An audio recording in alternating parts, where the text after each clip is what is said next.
Well, howdy folks, and welcome.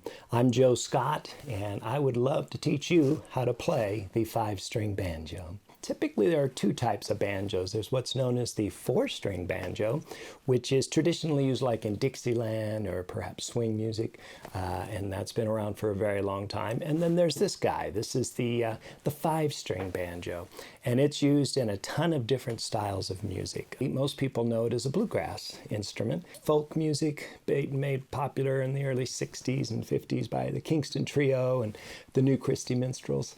It's used a lot in country music by people like Roy Clark. He used it, and you'll hear it in Eagles. The band the Eagles actually used it in several of their tunes. And more recently, Americana groups like Mumford & Sons and the Avett Brothers, you'll hear the banjo very prominent in their music as well. So it's a very versatile instrument. All right, so I would like to introduce you to my banjo. I actually got this banjo when I was 14 years old, and that was a long time ago, but it's still holding up great. It's a Gibson RB250, a Gibson Mastertone RB250, very popular banjo, and it's a fabulous instrument. Gibson's known to be one of the best at making banjos. It's an interesting designed instrument. This is the body, or they call this the pot of the banjo. This is the body. This top is actually a drum head, very similar to what you would actually use on a drum. And so that's the head of the instrument. And it's attached to the rim of the instrument, this wood rim, by these brackets here. And in the back, you can actually see these rods, which are what attach the neck of the instrument to the body of the instrument. Now, this banjo right now is what's called open back, meaning there's no resonator. You'll see a lot of banjos where there'll be a solid wood back here that covers this, and that's what's known as the resonator, and that helps to project the sound outward. So this, what you notice here, this is what's known as the bridge, because it's literally the strings bridge over it to attach to the tailpiece of the instrument. So the strings actually attach here. You can lift that plate and the strings actually go there. This metal bracket here is what's known as an armrest, because that's where your arm rests as you're playing the instrument. This part of the instrument is the neck. This here is the headstock, or the head of the neck. That's where the tuning pegs or the tuning machines attach. We'll get more into tuning later. And because this is a 5-string banjo, it has the 4 strings here, but then it has an additional 5th string a little ways up the neck here. The original 4-string banjo is actually what's known as a tenor banjo, and it only has these 4 strings. And back in somewhere in the late 1800s or somewhere in that time period, a gentleman by the name of Joel Sweeney actually invented a banjo with that 5th string, and the reason it's so far up the neck is it shortens this scale so you can tune that string up higher in pitch without it breaking. And so that's the reason for the 5th string there, and gives the instrument more range and more versatility. So with these tuning machines, as you're learning to tune, we'll be doing that later, we will, you just simply turn this to raise the pitch, tighten the string or raise its pitch, or loosen the string and lower its pitch. But we'll get into all that later. This is the fingerboard. All right, the fingerboard is literally what it is. It's where your fingers press down. This white piece is what's called the nut, and that's a bridge as well. Just like this bridge is for the strings to go over back here, this one is how the strings go over here. Now, these metal bars are actually called frets, and the space between them are the spaces between the frets. You don't press the string right on top of that fret wire. That wouldn't work. So if I told you to use your number 1 finger and push down on the first string being the string closest to the floor, but if I said use your number 1 finger to push down on the first string, first fret, that's where you would push. There's your first string and your first fret. And you don't push at the top, the bottom of the fret here. You actually want to always be very close to the fret. The reason for that is it's less tension. It's easier on the fingers and easier to push down on the string by always playing towards the top of the fret on all the strings. So those are the fret spaces. These pretty mother of pearl markings, they're like a guide map. It tells you where to put your fingers. You know that's the 1st fret or 3rd fret, 5th, 7th, and so on up the neck. To get started, you really want to find a comfortable chair that you can spend some time in. When you're first sitting down, I would have your feet flat on the floor. All right, and then just sit comfortably. You want to make sure your back is straight and that you're sitting very straight. Now, you notice I have a strap on my instrument, and I recommend getting a strap because it will help to hold the instrument into place. You know, if I didn't have a strap, I couldn't do this. The banjo would want to just kind of shift around in my lap, and that would not be good. You want the strap helps you hold so these hands can be more focused on their task, picking and fretting, and not having to hold the banjo in place so much. So I do recommend getting a strap. And on banjos, there are several ways to attach the strap. You'll see people sometimes on guitars and banjos attaching a strap here and somewhere back here.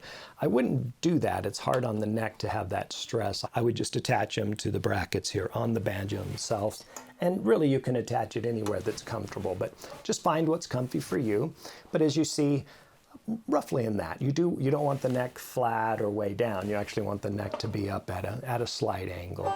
The tuning for a 5-string banjo there's several, but the one that's the most common for both bluegrass, folk, country is what's called open G tuning. What that means is this first string, and we're going to call the string that's closest to the floor string number 1, or it's a D. In standard music notation, that is a D note. The second string is a B. The third string is G. The fourth string is D. And the fifth string is G. Okay. Now, you can match your tones to mine by turning the tuning machines here, and we'll get into more of that later as well. Or you can invest a modest amount of money in what's a tuner. There are several different kinds of tuners. There's the standalone tuner, which tons of companies make them, and that's handy, and those work very well. But what I like are these clip-on tuners. This particular one is called what are these? I think they're called a snark. And they're great. They just clip on the instrument and you tune them on. And as you pick the note, it will tell you what note it is you're picking.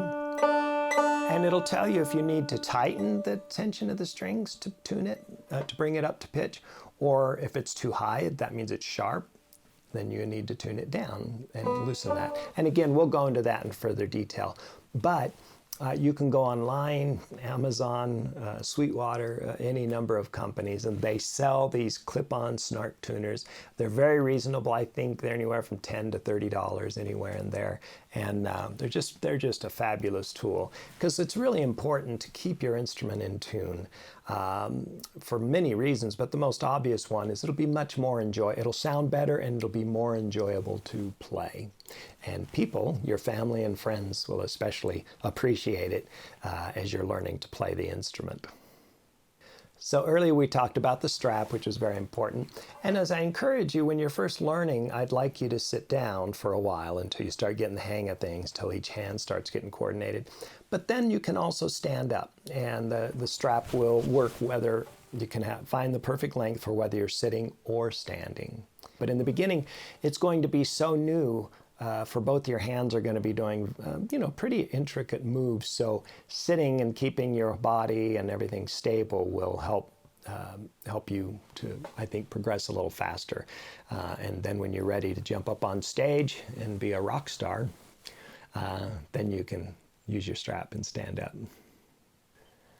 So on the banjo, there are different techniques for your right hand that you can use playing the instrument. A most basic one is using just your fingers, your thumb for strumming down and up. Your other fingers can be used to pick. Okay, again, all with just your fingers. If you notice, I actually have long fingernails on my thumb, index, middle, and ring. And that's a lot, both for playing banjo, but also for playing guitar and other instruments that I play. So the thumb is one basic, easy way. Then there's the flat pick. So a flat pick, guitarists the world over and other string players use the flat pick to strum or pick their instrument. You can use that on the banjo as well. It gives you a more defined sound. Then the skin of your hand is a more mellow sound. This is a brighter sound, and you can strum you know. Okay, so that's a flat pick. That tends to be used more with tenor banjos, doing Dixieland music. The way that I learned to play, and the way that I prefer to play, is I use 3 picks on my right hand. The first one is a thumb pick, and you can see that it's a plastic pick. The one I use is by Dunlop, and it's a wonderful, wonderful tool, but you put it on your thumb like so. All right, so that goes on the thumb, and you use that. It gives you a lot clearer, more defined sound as you pick the string down, typically, with the thumb. And then there are 2 metal finger picks, all right? And those are also, there's different brands, but I tend to use Dunlop. And these actually go on your middle finger, like so, with the flat part. There's a ring that goes around the top of your cuticle of your nail there, and then the flat part is down there. And so the index finger, or finger number 1, and finger number 2 get the 2 metal finger picks. So there's 3 picks total, all right? And you can see how I have them on. You want to wrap them so they're comfortable. And it's just so they stick over the end of your finger just a little bit there, you'll notice. And they need to be on firm enough, because as you get to play faster and harder, you want to make sure they stay on. Okay? So with the thumb, you pick down, and with your fingers, you pick up. And in today's lesson, we're not going to get into a lot of specific picking patterns and what have you. This is really just to introduce you to the banjo. So again, you can use just your bare fingers, you can use the flat pick, or you can use the 3 metal finger pick, or the 2 metal and the 1 thumb pick.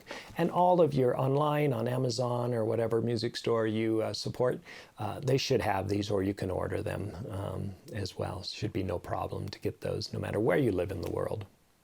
In the next lesson, as we start, we're actually going to first, we're going to work on one hand at a time. We're going to start with the right hand by learning some finger picking patterns.